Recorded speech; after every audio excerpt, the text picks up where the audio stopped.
Hi mga BS! My name is Orly. I'm Kitty. Ako si Tonton. And we are your Best friends! Ayan, welcome back ulit sa aming vlog. And for today's video, nandito tayo ngayon sa Santo Tomas, Pampanga! Yes! Pero dapat di tayo masyadong masaya kasi diba? Kasi nga Holy Wednesday. Oo, diba? dapat medyo quiet, peaceful, quiet. Kasabi natin MC, ba't tahimik yung sa vlog? Bakit ba tayo nandito, Kitty? Nandito tayo sa para mag-inom. Ang hirap kasi mag-vlog pag may hangover. Sa ancestral house nila MC. Oh, kabog! Social Ancestral House. Oo. Yes, kasi every year may panata sila na pinoprosesyon nila sa St. Marta. Si Santa Marta. Actually, siguro mga pang-5 taon ko na to, 4. Oo, ako din, mga ganun kadami na ako nagpupunta dito. Ako first Tuwing time Holy ko. Week. Welcome sa ano. Nahilo pa ako. Welcome also, ipapasyal ka pala namin dito, parang gano'n. Oo, at syempre para medyo mabigyan tayo ng information ng mga chika kung bakit si Santa Marta ang pinaprosesyon nila. Yes. Tawagin natin yung isa sa mga haligi ng Kalakyan. Wow, haligi. Si MC! Napakaganda si MC mo. Hi! Kala mo, kasama dito, no? Oh, wow naman na dito. Oy, first time time. ni Kitty. Yes, kasi nabalitaan niya, yung pabasa may paalak. walang paalak doon. Ice cream lang, somas, mga ganyan. So, first time niya, itour natin siya kung anong ginagawa natin dito pag Holy Week. Hindi, dito kasi sa Santo Tomas, Pampanga, dito nakalakihan namin, ako, na pinoprosesyon nga namin sa Santa Marta. Si Santa Marta, siya yung kapatid ni Lazarus. Yes, siya yung binuhay ni Jesus. Oo, tiga mo, alam niya. Alam niya. Kasi ang Kitty knows ko dapat yun na. Oo. Ay, talaga ba? Ay, ba't di mo sinabi? Ay, alingit sa kaalaman ng lahat, si Kitty kahit gaganyan-ganyan niya lasinggera, dati pong sakristan niya. Talaga? Nagbakla siya, so sa Christine. So yun nga, sa Kitty knows, St. Marta is kapatid ni Mary of Bethany at saka ni Lazarus. Yes. Binuhay ni... Si Lazarus yung binuga. Ni Jesus. Tapos kaya si Saint Martha yung kinuha patron namin na kinuha kasi siya yung available that. Charot. Siyempre charot. Pwede ba siya? Hindi. Kasi for business kasi si Santa Marta. Negosyante kasi ang Kalakyan. Yes. Business, tsaka patron saint siya ng mga kasambahay, mga Kasi nga, keepers. magaling siyang maglinis at mag-prepare. Oo, siya kasi ang ano, di ba, yung pag may mga gathering si Jesus siya kay mga apostles, siya yung nagsisilbi. Masarap daw maginataang lang kasi sa Marta daw. Magaling siya maging buti. At saka yung tosino niya masarap. Tapos, last year kasi si Tetay, ang binlog, yung procession mismo. Kayo ang i-vlog nyo kung paano... Paano ginagawa? Yung karosa, may nalaglag. Tayo, nabagi tayo dahil biniro mo kasi. Nagbiro So, Nagalit si Santa Marta. si Santa Marta kasi, kilala siya na siya yung nagpapakain, di ba? Kaya pala ako hindi magpakain ni MC. Sa Hindi. mga tao. Sa mga tao. Kaya ang dala-dala niya sa karosa lagi, yung grapes tsaka tinapay. Oo. Kaya makikita niyo mamaya mga BF, maggugulat kayo bakit hindi bulaklak ang nasa karosa, kundi grapes. Tsaka, hindi naman magugulat, makikita lang nila. Magtataka siguro. Oo. Binakain akong kakain. Tapos yung grapes, tsaka yung grapes na yon, bine-bless yun ng pare, tapos binibigay namin sa mga may sakit. Pag natapos na yung prosesyon ng Friday. Pag Friday, di ba nakakain tayo last year ng grapes last year? So, masarap. Kaya pala Matamis. gumaling ka na mag-jowa. Oo. Yes. Tsaka Thank you, gumaling, Santa Marta. tsaka gumaling ka na magsinungaling. Iba yung nagawa ng grapes sa'yo. Thank you, Santa Galing-galing Marta. mo lang. Tsaka ang galing niya, yung Ayan, sige, ako na naman. yung mukha ka lalaki pero feeling mo babae. Napakagaling mo doon. Napakagaling mo. Ako na. So ito ang ginagawa Ayan yung siya. Grapes. ito yung ilalagay sa karosa. Kuya, anong pangalan mo? Marnie po. Marnie. Kapatid ni... Barney. Kuya Marnie, ilang taon mo nang ginagawa to para sa kay Santa Marta? 2 years pa lang po ako ngayon. Bago pa lang po. Bago lang po ako ngayon. Hindi ka naman natitem kumain ng ubas. Hindi mo tinitikman pa isa. Titikman naman po pagwan. Ayun o. Ayan. Francis siya pala yung kumakain. Marami naman po mga nalaglag. Pwede naman So, po. pwede yan. Pwede mong kainin. Ang ganda. Yung mga no? nalaglag. So, ito na po yun. Oo, ilalagay sa karosa. Lalagay po doon sa karosa po. Tapos meron pa po doon sa taas. Lalagay po doon. Diba tuwing Wednesday, ipaparada siya, tapos ilalagay sa ref. Friday, babalik siya sa karosa, saka ipapakain. Ito sa ref. Hindi re, sa aircon lang. Aircon. Aircon lang. Para hindi malanta. Oo, kasi makapasas na sa Friday. Init pa naman dito. Pag nagpasas to, diretso mo ng alak. Alam mo talaga, pag sa prosesyon talaga, dapat ganyan ang kuko. Nakakadeboto yan. Ganyan. Kulay black. Paano mo naisip yan? Hindi ko ka alam eh. Nag-silver ka. Kung kailan Holy Week. Kanina nahihilo kasi siya, di ba? Oo. Nagtatalo yung Gina at saka Red Horse kung nung mas malakas yung tama. Sino mas malakas ang tao? So, tingnan na natin yung karosa. Ayaw ko, karosa mo. Ayan. Yung karosa. Eto na, yan. Yung karosa ni Santa Marta. Pino-floor wax din eh. Ayan.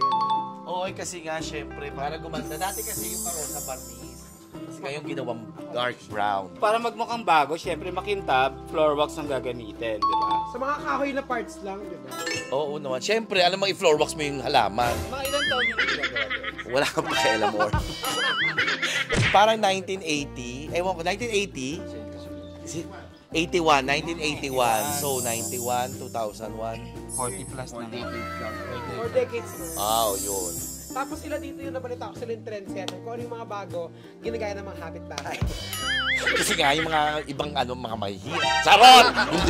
Hindi! Wala naman, hindi. Mahilig na kasi ito Francis talaga mag-design kung ano yung pwede sa karosa. Pero hindi naman trendsetter. Ano to? Ayan, dati yung ilaw nito bilog.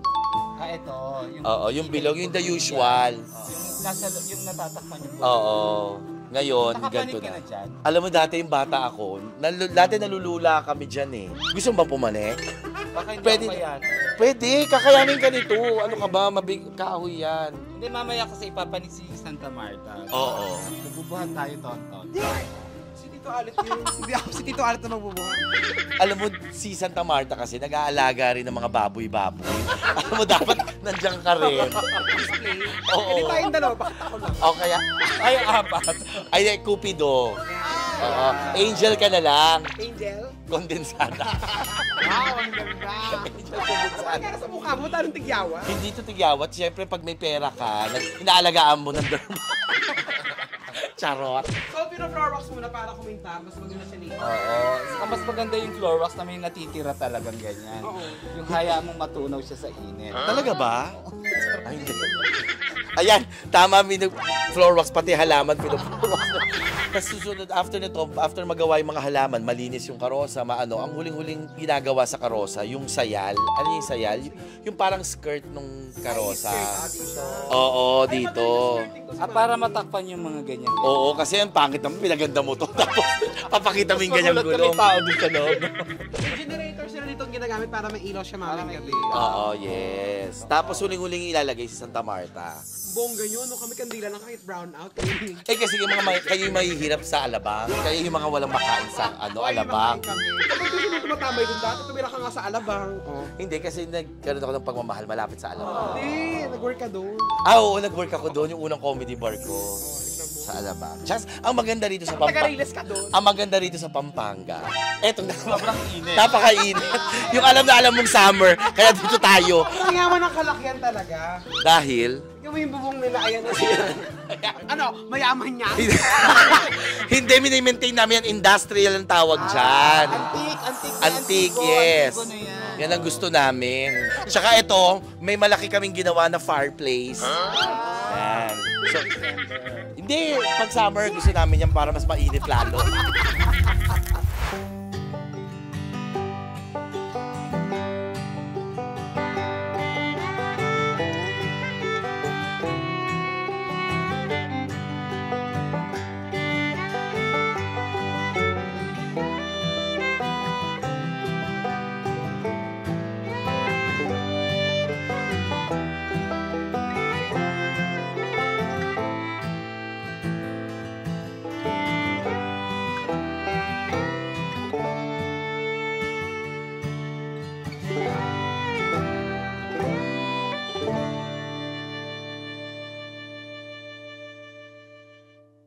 A few moments later.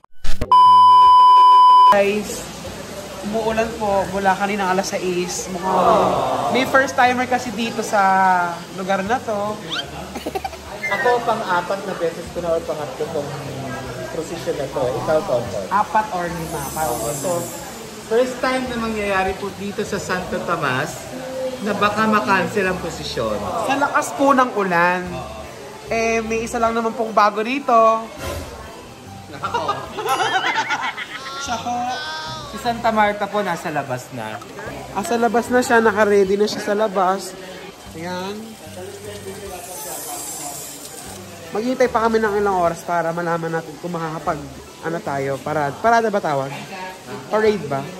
Procession pala. Pasensya na ho kayo. Hindi ko alam yung tawag. Ano nang gagawin natin? Mag-tong eat? Ang plano po ng Kalakyan family, if hindi po matutuloy ang procession, magro-rosary na lang po kami dito sa loob ng bar. Parang yung 4 na mystic. Ayan po. Nagsiset up na sila ng pang-rosary if makakancel po yung procession. Ayan, mas malakas po yung ulan. Anong masasabi mo, Kitty, na parang sinisisi ka nila? May balat kasi talaga ako sa puwet. Parang sinisisi ka nila kung bakit mula ng malakas ngayon. Parang uwi na tayo sa balo. Ayan, wala pa kasing alak. Bawal mag-alak. So, coke muna siya. Yun lang yung ginagawa niyo. Sana tumigil na yung ulan para matuloy na tayo. Sa tingin mo, sino may dahilan kung ba't di tayo parang matutuloy ngayon? Hindi, kasi umulan kaya hindi natuloy Pero first time to. Usually dati, may time na umuulan din. Pero humihinto pagdating ng time ng 8 o'clock Pero ngayon tuloy-tuloy, no? At saka malakas. Galit na galit. Oo, malakas. Bakit kaya? Ay, parang may nakasilip doon. Parang siya. Siya, no? Ayan, galit na galit yung Si Divine. Hi, Divine. Makikita niyo po, medyo binabaha po tayo. So, hindi na po talaga matutuloy. Tuloy ba? Eto po. So when we got here, mainit. Nag-ayos kami, naglagay ng ubas kay Santa Marta. Naglagay ka ba? Naglagay ng pera, pero iba yung... So kumain, nagmerienda, nag-ayos. Biglang kumilimlim. Nung kumidlat, napasigaw kami. Ano? Ayan po, So... Yan ang totoong Bahamas and pajamas.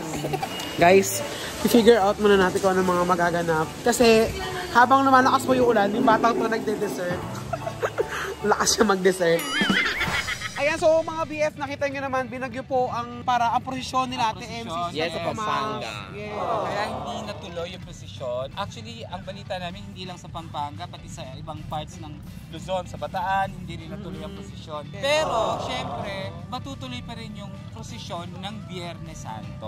Yeah. Yun lang sinasabi Tuloy. natin kagabi, after 42 years, ngayon lang po na-cancel yung prosesyon na ginagawa na tradition ng family nila Ate MC sa Santo Tomas. Kasi nga may mga balat sa puwet yung ibang first timer. Sino kaya yung first time? Siya talaga yun. So ayan mga BF, sana nagustuhan niyo yung ating preparation. Yes. Kung nagugulat kayo dahil parang buhangin na yung pwesto namin, dumiretso na po kami ng bakasyon. Yes, ha? Kaya nga naka-swimsuit na si Miss Otogeng yun naman sexy. Nagkakaguluhan na naman ng mga lalaki yan. Luzon Tour. Yes. oo. Thank you very much mga BF. Thank you, Yes, BF. sana nakapagnilay-nilay kayo habang Semana Santa. Yes, sa mga bakla, wag muna kayo sumat. Charot, di ba? Laki yun. Yan sa mga kaibigan natin dyan sa Puerto Galera, mag-iingat kayo dyan. Huwag na ng dinosaur ha. Ng Bye-bye! Bye-bye! Bye, BF!